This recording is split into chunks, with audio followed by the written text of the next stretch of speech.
Nunca creí en criaturas del folclore hasta que una me salvó la vida. Me llamo Michael Harris, tengo 32 años, soy profesor de biología de instituto en Portland. Y lo que me ocurrió en la cordillera de las Cascadas, en Washington, hizo añicos por completo todo lo que creía saber sobre la realidad. Este es el relato de cómo me perdí en una de las zonas silvestres más remotas de América. Me vi acosado por un depredador letal y fui rescatado por algo que no debería existir. Siempre he sido una persona racional y de mente científica. Crecí haciendo senderismo con mis padres por todo el noroeste del Pacífico, y para cuando cumplí los 20, ya había acumulado cientos de noches de acampada en diversas zonas naturales.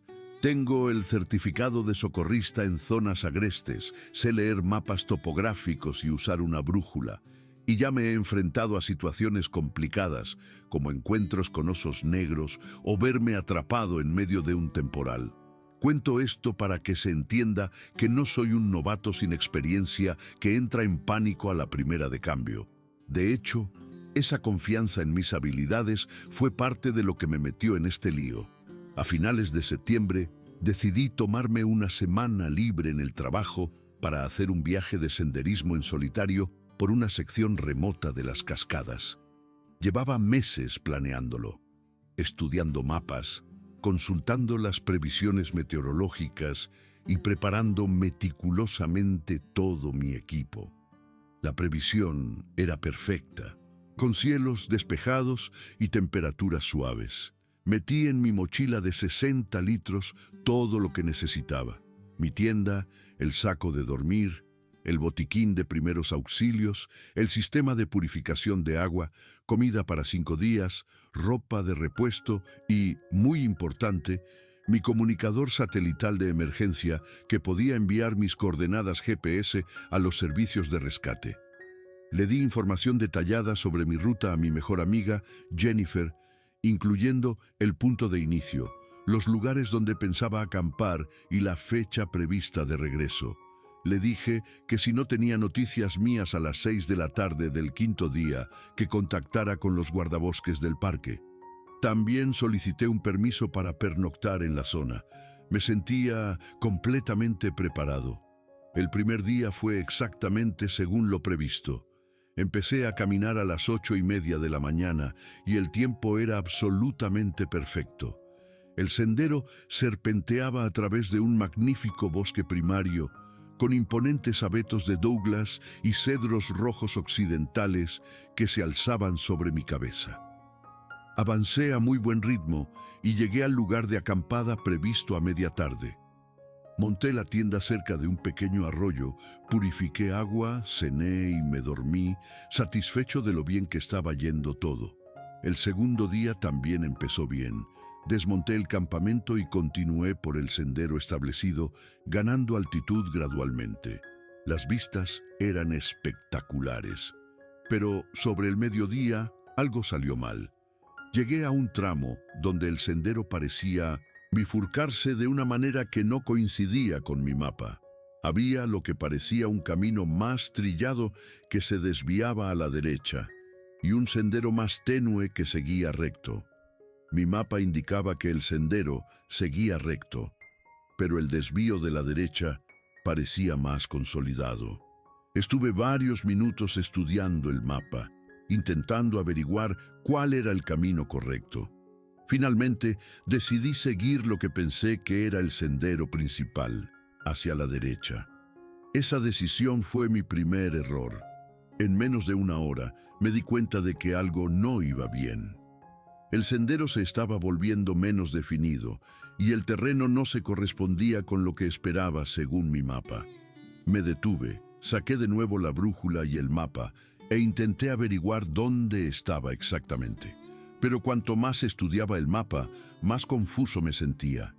Nada a mi alrededor parecía corresponderse con los accidentes geográficos que veía en el papel. Desanduve el camino para intentar encontrar dónde me había equivocado. Pero después de caminar de vuelta, lo que me pareció un tiempo prudencial, no encontré la bifurcación. Todo parecía diferente en la dirección opuesta. Seguí yendo y viniendo, intentando encontrar algo reconocible, pero solo conseguía desorientarme más. A última hora de la tarde tuve que aceptar la aterradora realidad de que estaba verdaderamente perdido. Intenté mantener la calma y pensar con lógica. Encontré un pequeño claro y decidí montar el campamento mientras aún quedaba luz, en lugar de seguir vagando sin rumbo. Conocía la regla básica de supervivencia de quedarse en el sitio una vez que te das cuenta de que estás perdido. Pero una parte de mí se resistía a esa idea, porque sentía que debería ser capaz de resolverlo por mi cuenta. Era un excursionista experimentado. Tenía mapas y una brújula. ¿Cómo era posible que estuviera tan desorientado? Pero la verdad era que no tenía ni idea de qué dirección me llevaría de vuelta a los senderos conocidos. Esa noche apenas dormí, tumbado en mi tienda, escuchando cada sonido del bosque y preguntándome cómo me había metido en esa situación. Al tercer día, decidí intentar usar mi comunicador por satélite para pedir ayuda. Saqué el dispositivo de la mochila, extendí la antena y pulsé el botón de SOS. El aparato indicaba que estaba intentando buscar satélites y enviar la señal de emergencia.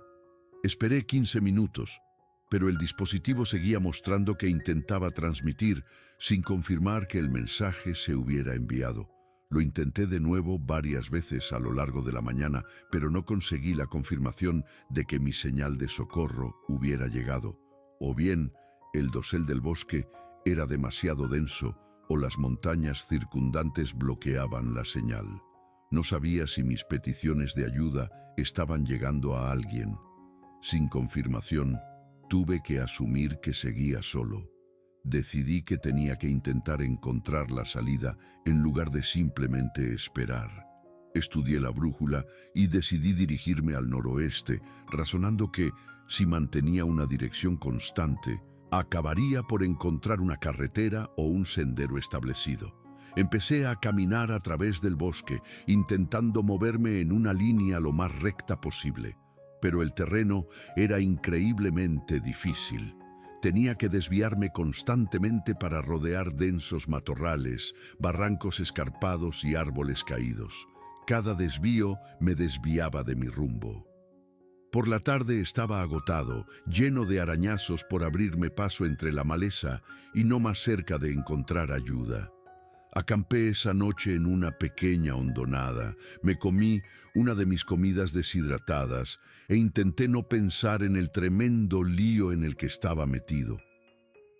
El cuarto día fue cuando las cosas se pusieron realmente aterradoras. Estaba caminando por una zona especialmente densa del bosque cuando sentí por primera vez que me observaban. Fue solo un instinto, un hormigueo en la nuca, pero fue muy intenso. Me detuve y miré a mi alrededor, pero no vi nada inusual. Seguí caminando, pero la sensación persistió y se hizo más fuerte. Entonces oí algo moviéndose entre la maleza, en paralelo a mi camino. Fuera lo que fuese, era grande. A través de los árboles vislumbré un color pardo leonado. Se me encogió el corazón al darme cuenta de lo que probablemente era. Un puma. Ya me había encontrado con osos negros, pero nunca con un puma, y sabía que eran mucho más peligrosos. Los pumas son depredadores que cazan al acecho, siguiendo a su presa y atacando por la espalda. Todo lo que había leído sobre encuentros con pumas me vino de golpe a la mente. «No corras, hazte más grande, haz ruido». Pero estaba agotado, herido y cargaba con una mochila pesada. Era la presa perfecta. Intenté mantener la calma y seguir moviéndome, girándome de vez en cuando para mirar hacia atrás. El puma continuó siguiéndome, a veces visible entre los árboles, a veces oculto, así durante horas. El felino me estaba evaluando claramente, esperando el momento adecuado para atacar. Estaba aterrorizado, pero seguí caminando, seguí haciendo ruido, seguí intentando parecer peligroso y difícil de abatir. Pero podía sentir la paciencia del animal. Sabía que me estaba debilitando. Sabía que tarde o temprano cometería un error o simplemente me desplomaría de agotamiento. A última hora de la tarde estaba al borde del pánico. Me temblaban las piernas de fatiga. Se me estaba acabando el agua. El puma seguía allí, siguiéndome, y yo sabía que no podría aguantar mucho más. Fue entonces cuando vi por primera vez al pie grande. Me había detenido en un pequeño claro para recuperar el aliento cuando oí un sonido como ningún otro que hubiera escuchado jamás. Era una vocalización, fuerte y potente, algo entre un rugido y un aullido. Resonó por todo el bosque y pareció venir de todas partes a la vez. El puma salió disparado de inmediato, abriéndose paso estrepitosamente entre la maleza en dirección contraria. Lo que fuera que había hecho ese sonido había ahuyentado a un depredador que llevaba horas acechándome. Me quedé paralizado, con el corazón desbocado, mientras algo enorme se movía entre los árboles frente a mí. Entonces lo vi.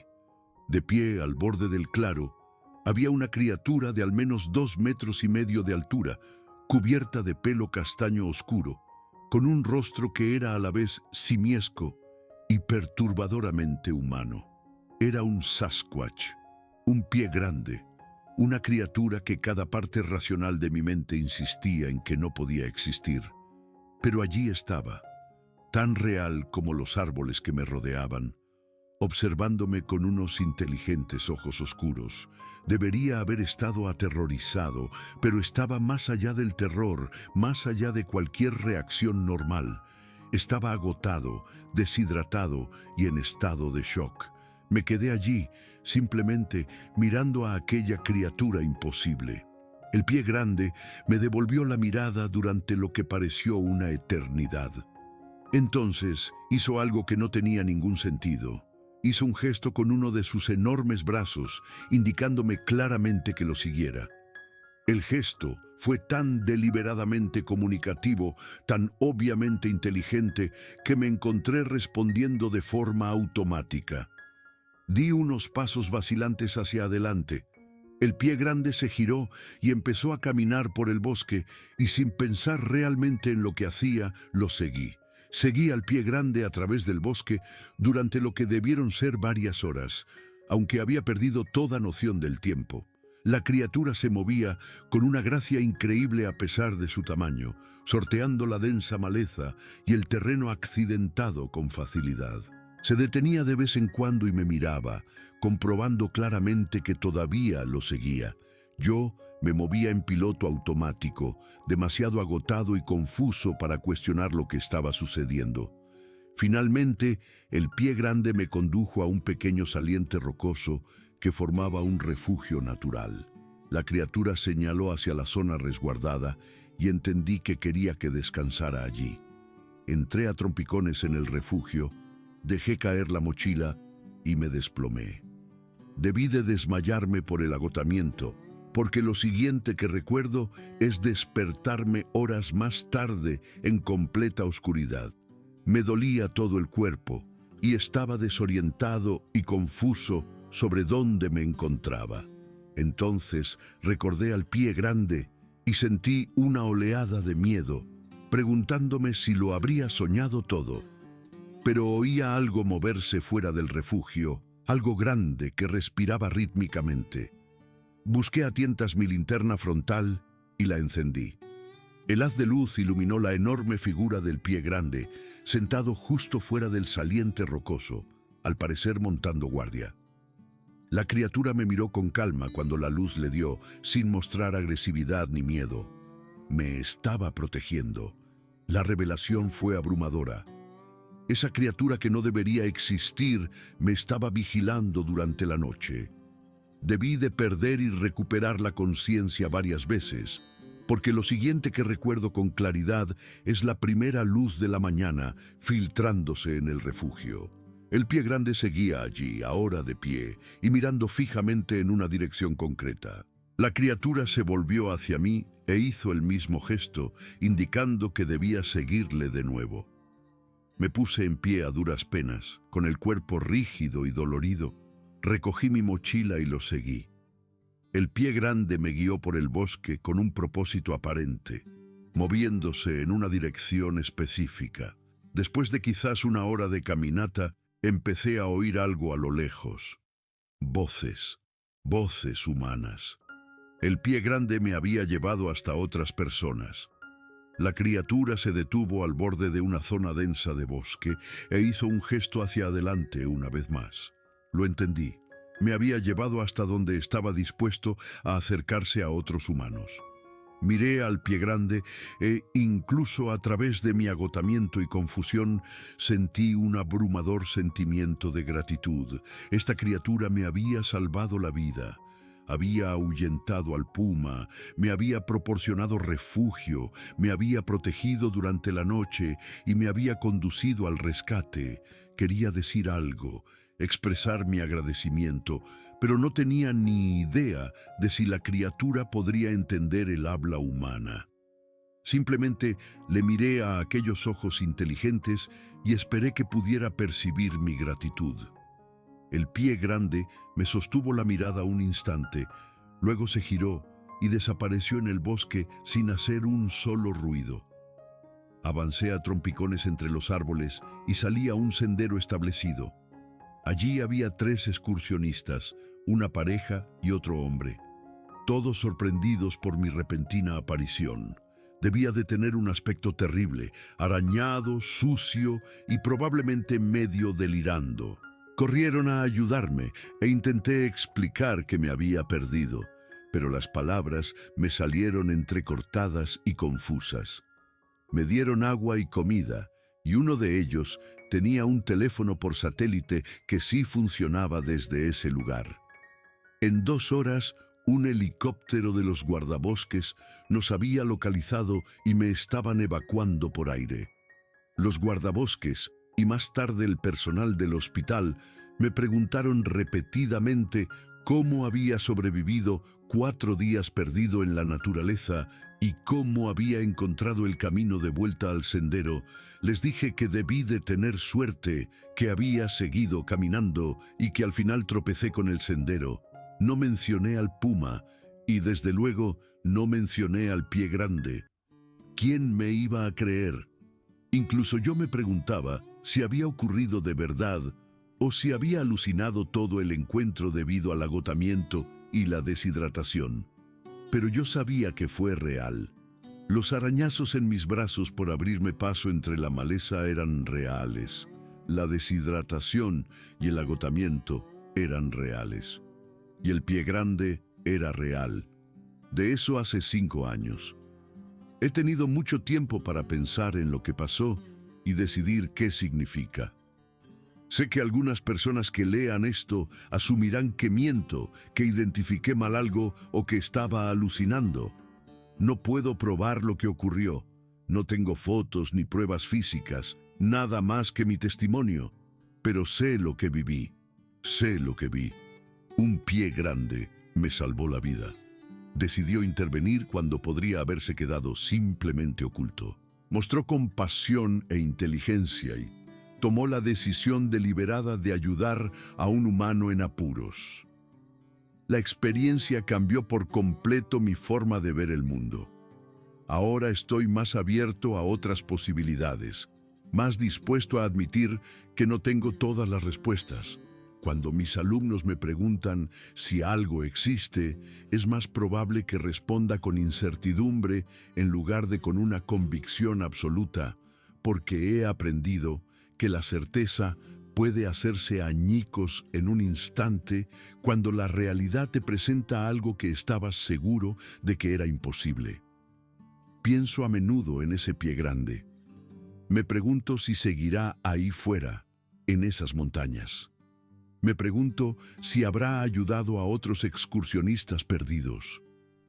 Espero que entienda lo agradecido que estoy. El mundo es más grande y extraño de lo que la mayoría de la gente cree. Y todavía hay misterios que habitan en los bosques profundos. Lo aprendí por experiencia directa. A veces, las criaturas más aterradoras resultan ser salvadoras. El pie grande salió de la leyenda para entrar en mi realidad. Me salvó la vida y desapareció de nuevo en la naturaleza. Eso fue lo que pasó. Créanlo o no, pero yo sé la verdad.